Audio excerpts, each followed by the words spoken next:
Muito bem, minha gente. Semanalmente estamos trazendo para vocês lições inéditas. É de minha autoria esta revista não publicada, Vivendo o Padrão Bíblico para a Família. Estas lições, todas elas, tratam de assuntos relacionados à família cristã e estão referenciadas neste livro o padrão bíblico para a família. Foi o meu segundo lançamento, livro editado no ano de 2010. E hoje estaremos comentando com vocês a lição número 4. E a nossa temática será esponsais. O texto áureo, nós nos baseamos lá na carta de Paulo, 1 Coríntios, capítulo 7, versículo 9. Mas, se vocês não podem dominar o desejo sexual, então casem, pois é melhor casar do que ficar queimando de desejo.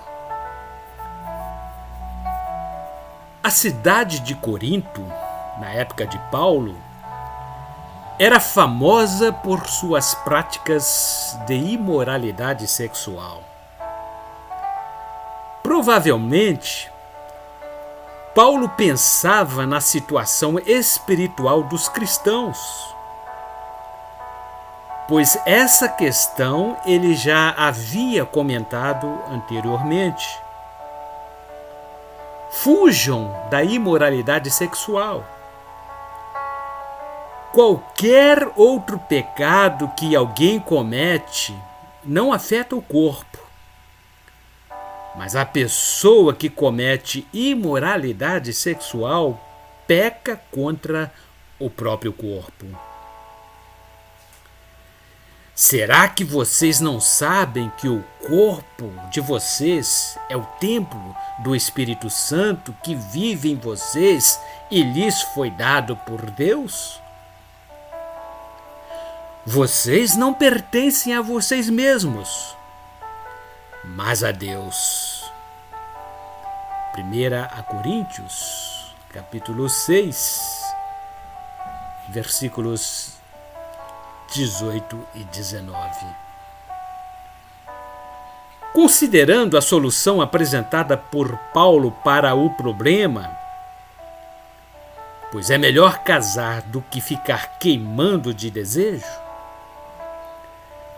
é provável que muitos cristãos estivessem praticando o ato sexual que não é entre cônjuges, o que levava alguns a procurarem satisfação sexual na prostituição.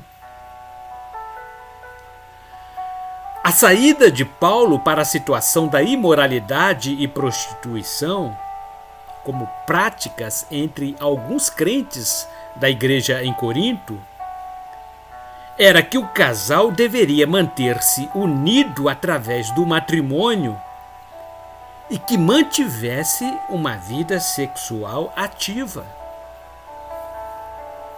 O casamento era uma maneira de refrear a motivação para aqueles que não conseguissem dominar o desejo sexual, que os levava a apelarem à prática da imoralidade. Caso alguém não pudesse dominar o seu desejo sexual, literalmente, e não pudesse se controlar, Paulo adverte que permanecer solteiro poderia levar algumas pessoas a caírem no ato do pecado sexual.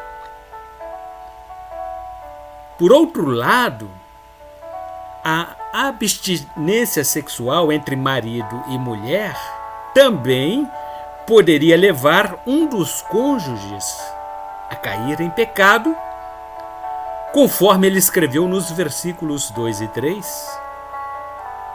Mas eu digo, já que existe tanta imoralidade sexual, cada homem deve ter a sua própria esposa e cada mulher o seu próprio marido. O homem deve cumprir o seu dever como marido e a mulher também deve cumprir o seu dever como esposa.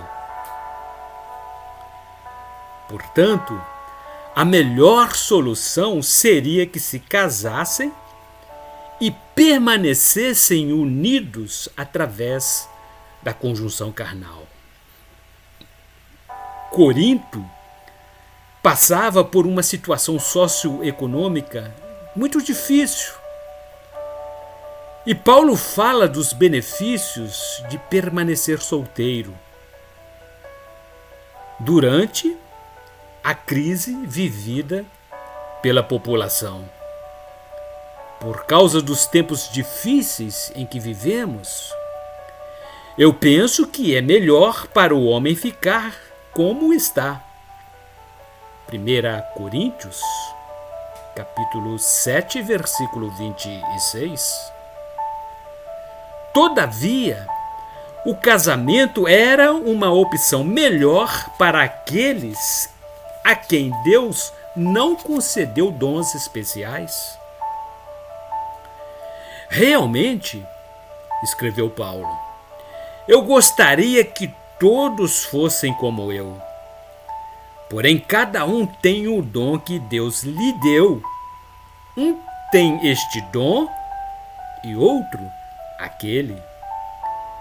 1 Coríntios, capítulo 7, versículo 7. A solução para resistir ao desejo sexual era o casamento. Casar-se não é pecado, mas a prática da imoralidade sexual é. Portanto, ainda que o casamento fosse uma condição menos preferível para enfrentar a crise em Corinto, era uma opção melhor do que cair em pecado. E na verdade aplicada, eu comentei que o apóstolo Paulo reconheceu que sua decisão particular pelo celibato era infactível pela maioria das pessoas. E quais são os objetivos desta lição de hoje? Deixar claro que o sexo é aprovado por Deus de modo lícito. Conscientizar de que é melhor casar do que viver abrasado. Mostrar que a harmonia entre o casal começa com o namoro e o noivado.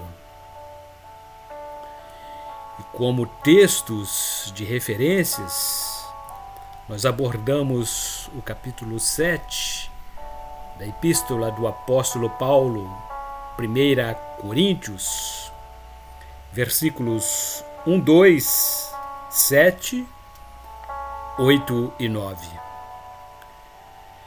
E o versículo 1 deste capítulo 7 diz assim: Agora vou tratar dos assuntos a respeito dos quais vocês me escreveram.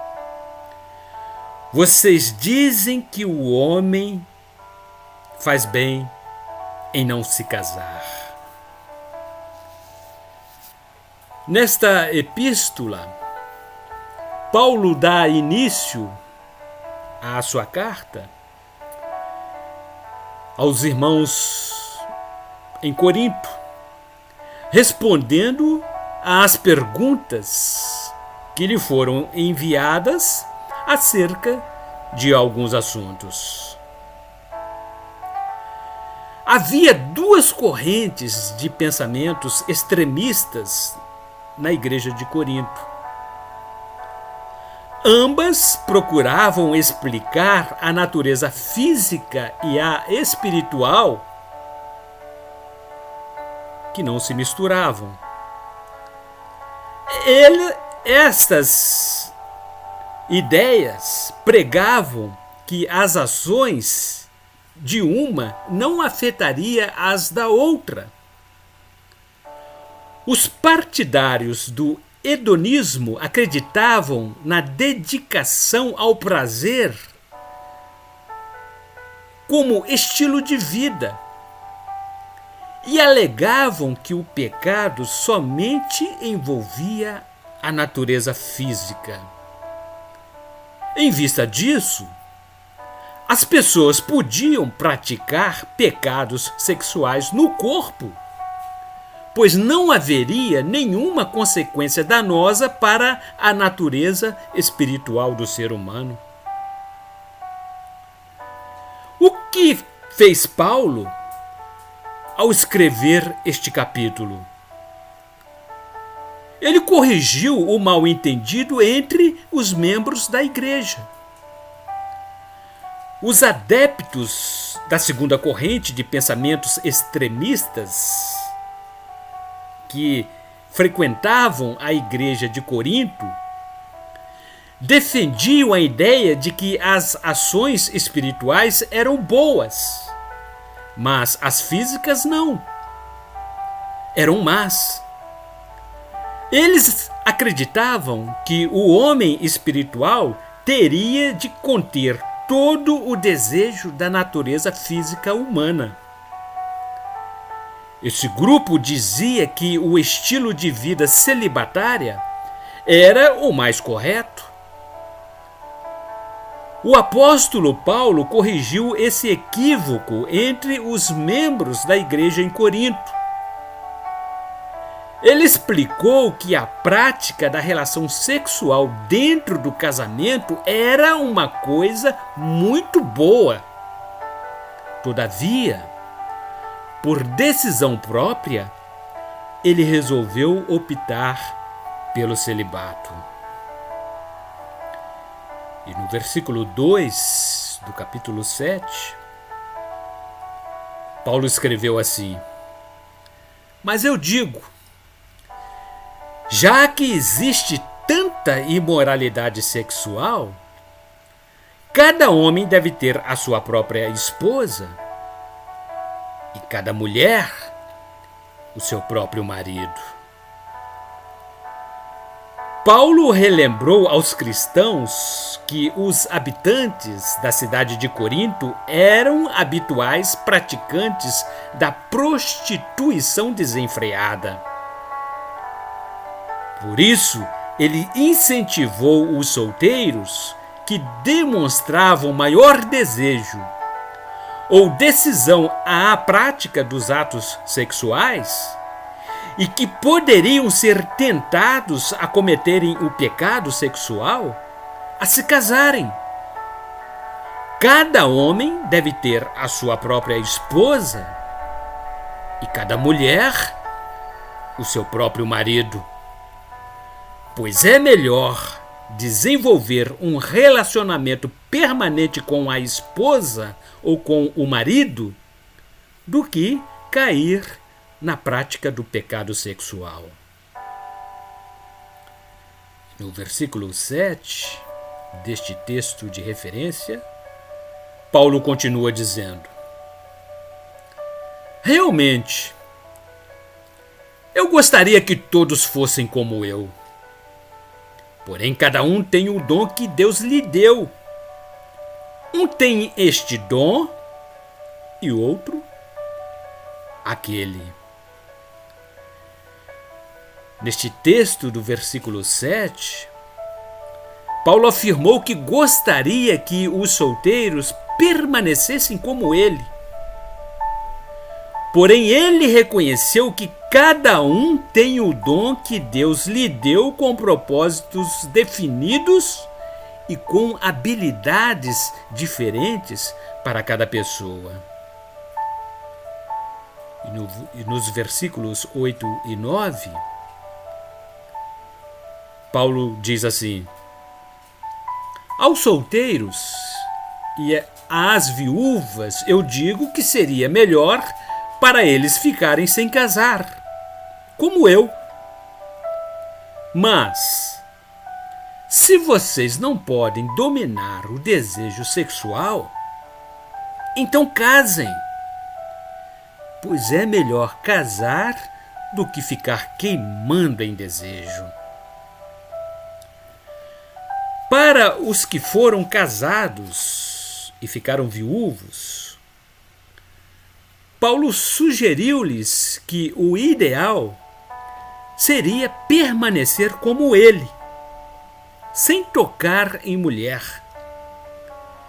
pois a vida só oferece maior oportunidade para a dedicação integral na obra de Cristo, a quem assim permanecer. Por outro lado, o apóstolo Paulo também reconheceu que poucas pessoas são capazes de se conterem, no sentido de dominar o desejo sexual e ficarem sem a prática da conjunção carnal. No versículo 8, Paulo afirmou que seria melhor para eles ficarem sem casar, como ele. Esta passagem deve ser equilibrada com o texto do livro de Gênesis, no capítulo 2, versículo 18, onde Deus disse que não é bom que o homem viva sozinho. O que Paulo está dizendo é o seguinte: quer ficar solteiro? Que permaneça então assim. Mas é melhor casar do que abrasar. Os que ardem de paixão devem ir em frente e se casarem, em vez de lutar contra o ardente desejo sexual. E na introdução desta nossa lição, eu escrevi que o apóstolo Paulo orientou aos solteiros para que se casem e não vivam abrasados pelos desejos sexuais, mas que satisfaçam essa carência de maneira correta através do matrimônio. Esse requeimar, ainda segundo Paulo, indica a combinação de um desejo afetuoso ardendo em fogo como uma paixão sexual que devem ser satisfeitos de maneira legítima, conforme o projeto divino estabelecido por Deus para a família. E no item número 1, dei por título Ordenamento para os solteiros. O casamento é a melhor saída, pois, dentro do relacionamento conjugal, Paulo ensinou que os impulsos sexuais poderão estar sob controle e isso evita que as pessoas sejam impulsionadas a ter relações ilícitas que levarão a pecar e, com isso, sofrer as consequências dos atos ilegítimos. O resultado da união entre duas pessoas que se amam é o próprio amor.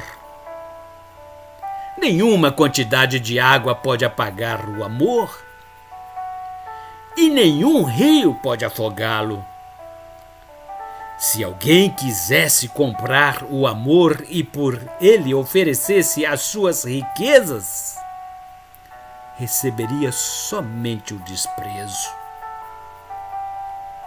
São palavras do sábio Salomão em seu livro de Cantares, capítulo 8, versículo 7.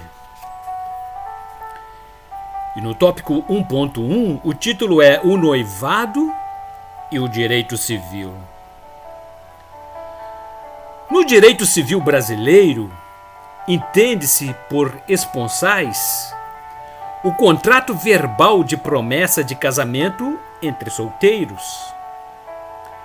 O objetivo do namoro e noivado é estreitar o conhecimento entre duas pessoas que se amam para avaliarem suas afinidades e seus projetos de vida. O noivado é um preparatório para o enlace matrimonial.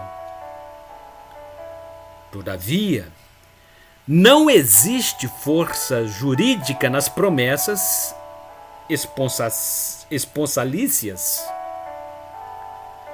O noivado não é ato tornado de formalidade jurídica.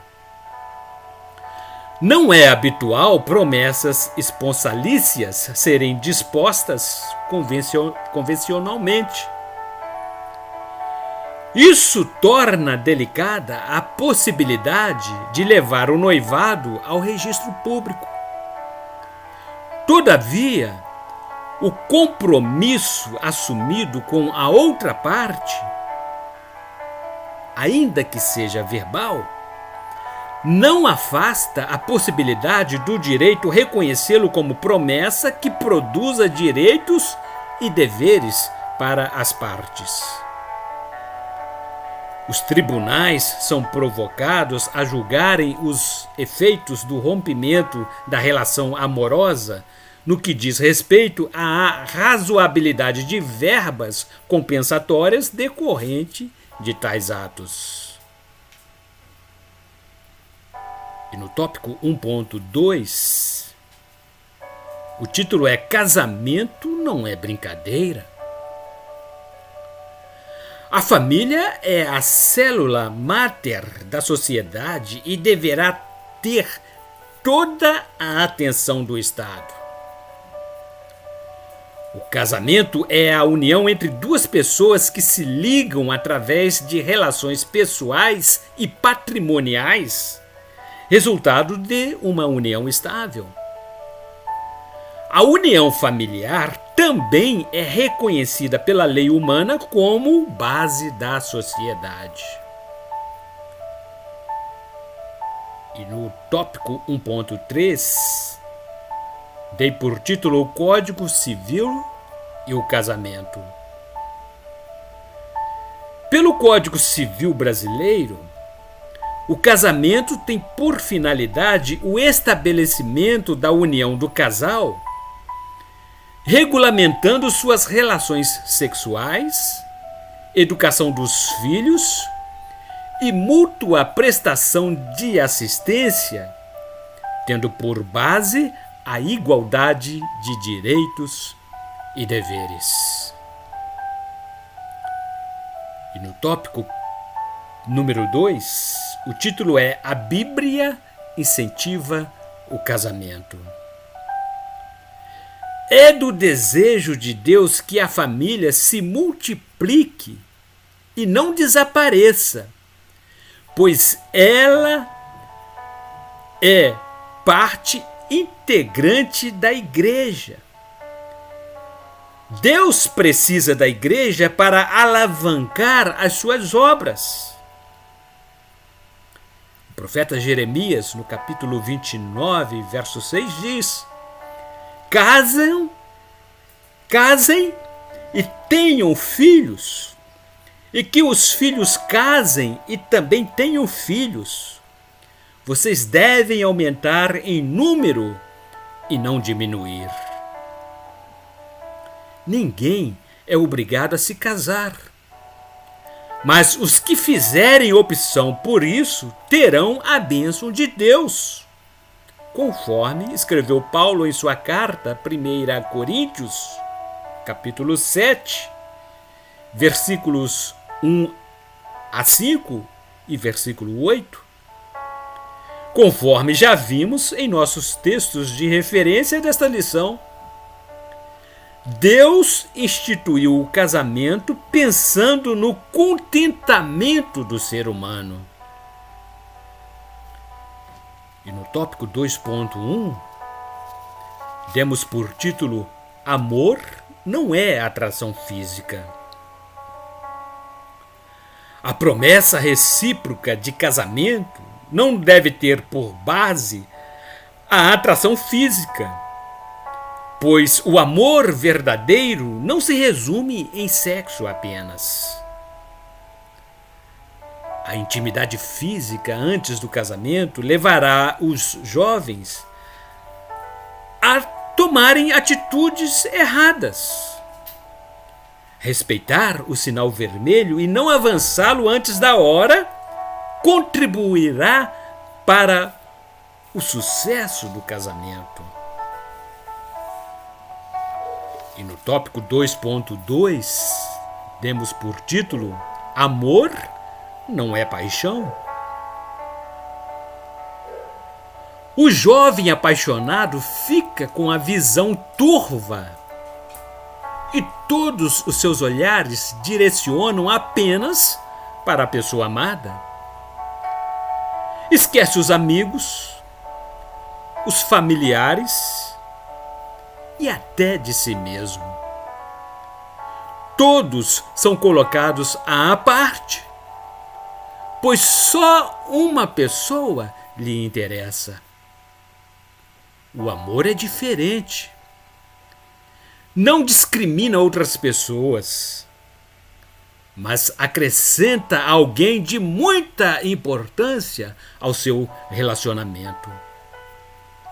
Na adolescência, são corriqueiras as chamadas paixonites, grandes paixões amorosas que atacam os corações, tirando-lhes o sentido da razão. Ocasião em que ocorre o enlace entre dois seres que se atraem física e emocionalmente.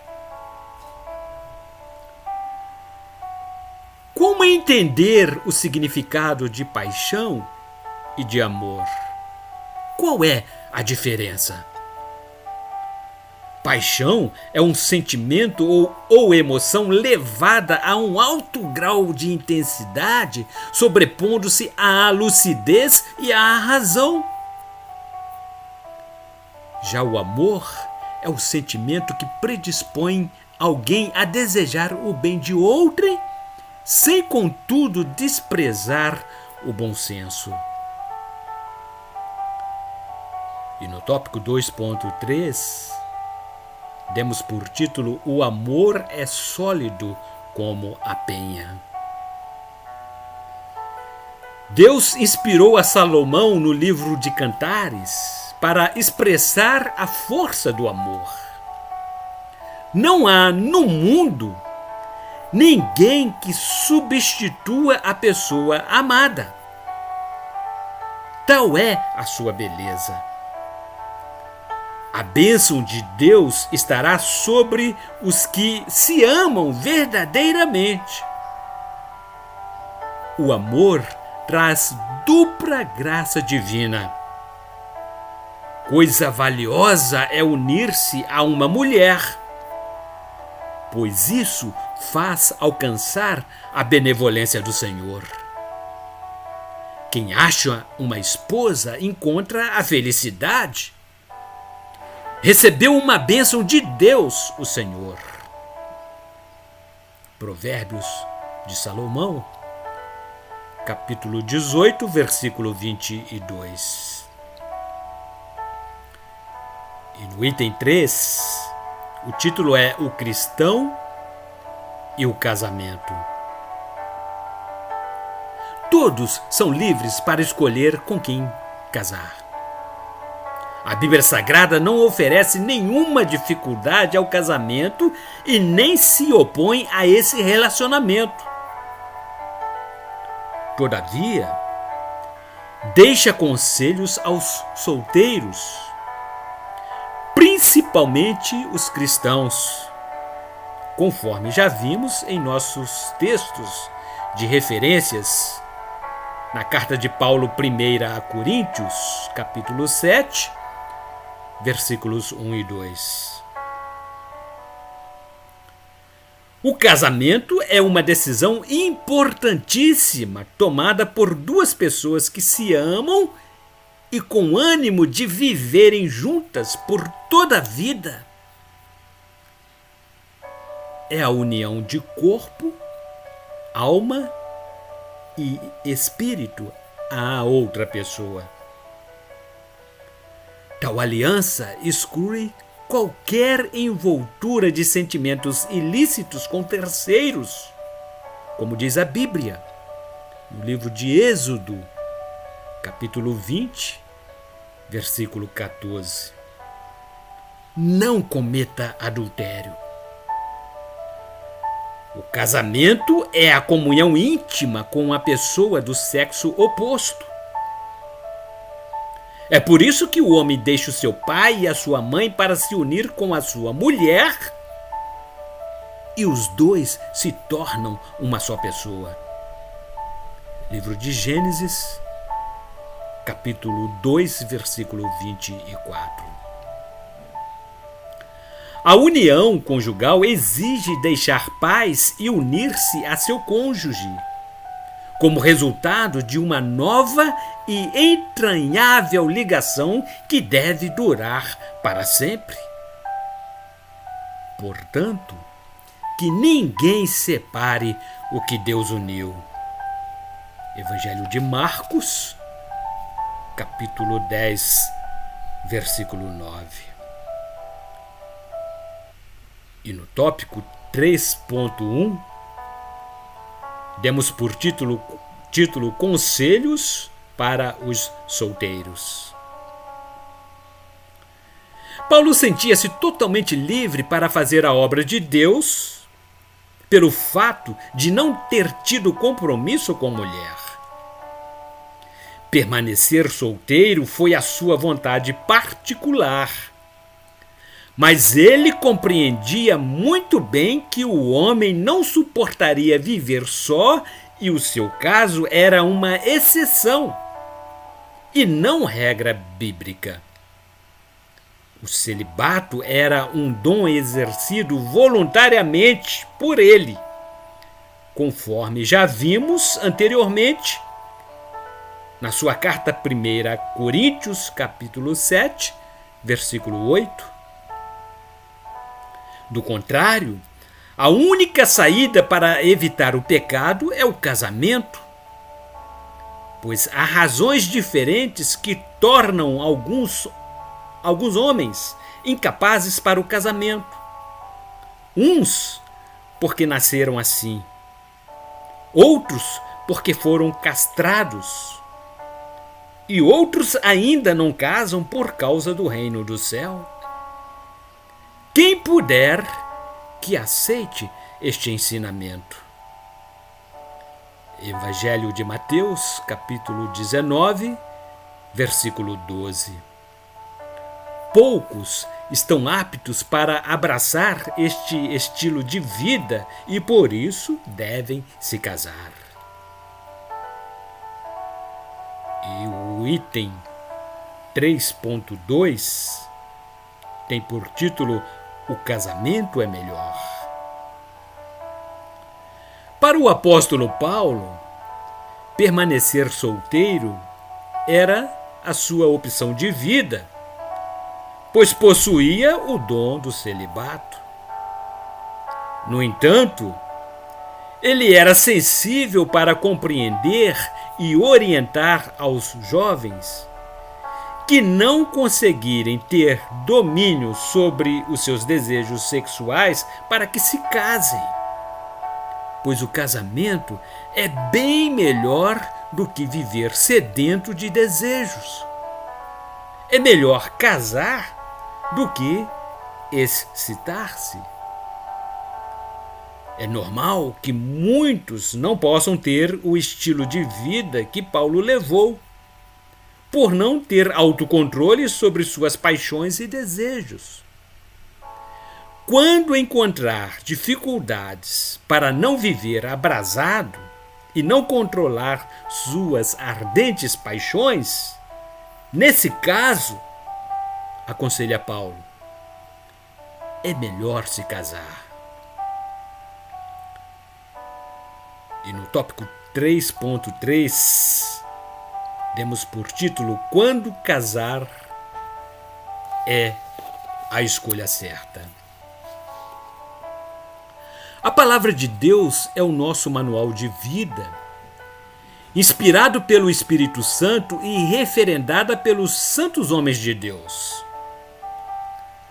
Ela tem como objetivo o de orientar e educar o ser humano a ter uma vida cheia de felicidade. Através dela, faremos a escolha certa e evitaremos grandes transtornos. Todos os dias tomamos algum tipo de decisão. Escolhemos a roupa que vestimos, o cardápio do jantar, as ações que iremos tomar durante o dia. Com o casamento ocorre a mesma coisa. Precisamos escolher a pessoa com quem iremos conviver pelo resto da nossa vida. Na Bíblia, poderemos encontrar orientações de como fazer uma escolha certa para o casamento. Assim, cada um de nós prestará contas de si mesmo a Deus. Carta de Paulo aos Romanos, capítulo 14, versículo 12. E o item 4 tem por título Unidos em um só coração.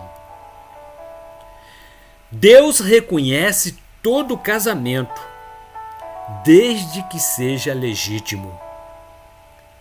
No Evangelho de Mateus, capítulo 19, versículos 5 e 6, Jesus orientou os fariseus acerca do matrimônio. E Deus disse: por isso o homem deixa o seu pai e a sua mãe para se unir com a sua mulher, e os dois se tornam uma só pessoa. Assim já não são duas pessoas, mas uma só. Portanto, que ninguém separe o que Deus uniu. Deixar e unir são dois grandes segredos de Deus para o sucesso de uma união duradoura. E esse assunto precisa ser tratado entre os noivos antes da troca das alianças. A determinação para o novo casal é deixar pai e mãe e unirem-se numa só pessoa.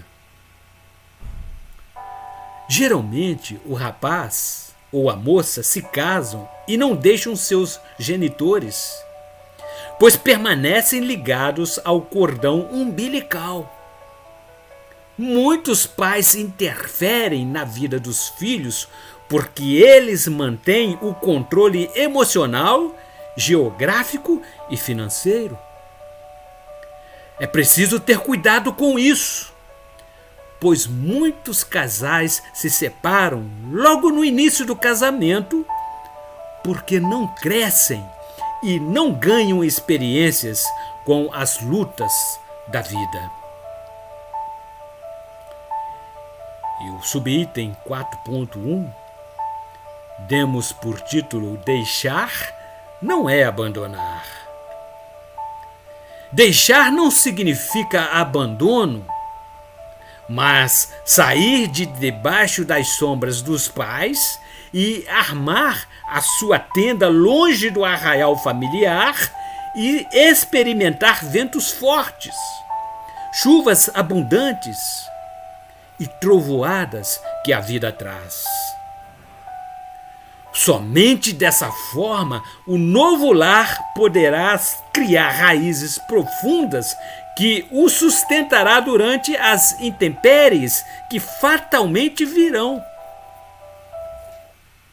O crescimento do casal só acontecerá se enfrentarem as lutas e as crises com suas próprias experiências.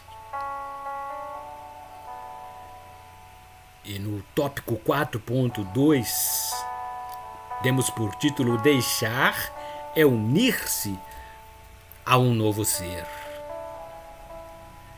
Deixar é unir-se para estar mesclado ao outro. Durante o namoro e o noivado, à medida da convivência, o casal irá se conhecendo melhor e ajustará durante o namoro e o noivado os seus interesses, até que cheguem a uma unidade. É lógico que tudo isso deverá ocorrer sem que se perca cada um a sua individualidade.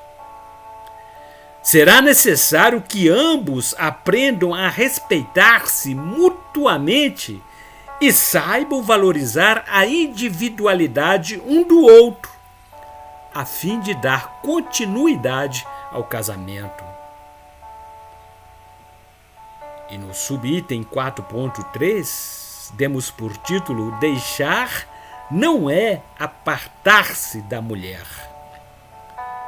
Há homens que se casam e depois se mantêm distantes da mulher e se comportam como se ainda estivessem solteiros.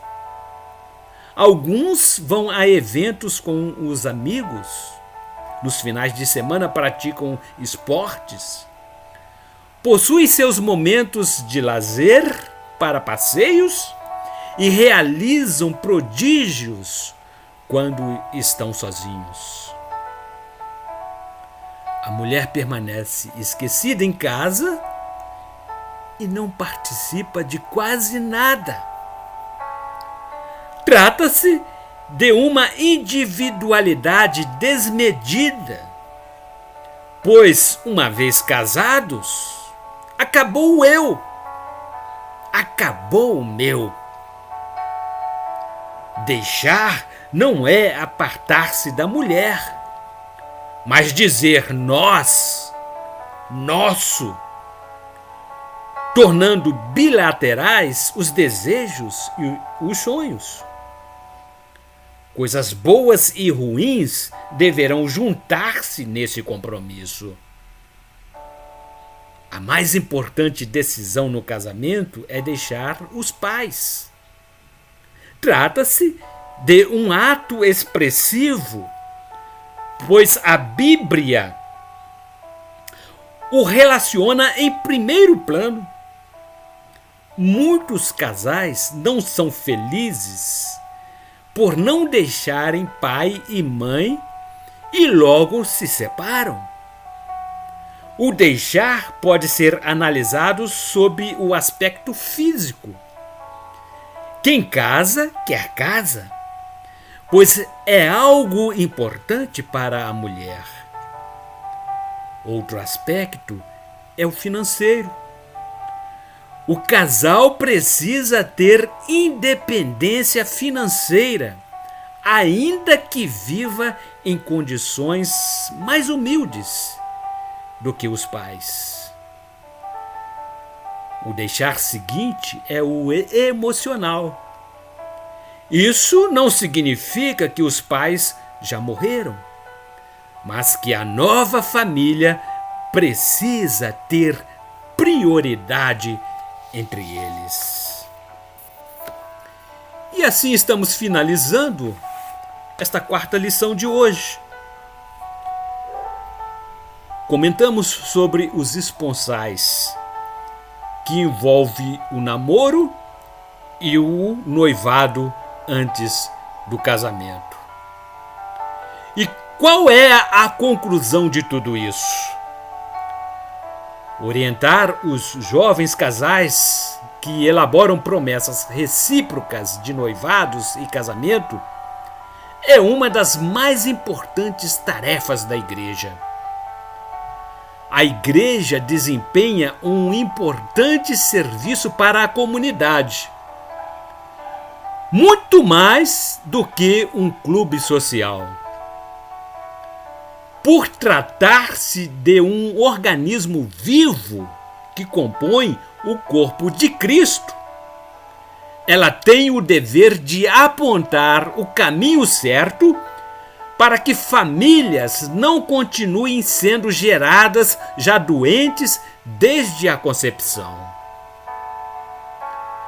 A igreja precisa trabalhar a essência da sua qualidade e não somente o crescimento do número de membros que irão gerar divisas. E que o Senhor nos ajude a manter aceso no nosso coração este desejo de acertar e fugir da aparência do mal.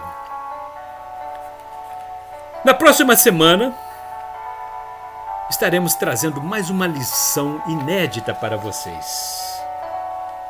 Vivendo o padrão bíblico para a família. Até lá, e que Deus abençoe a cada família em particular.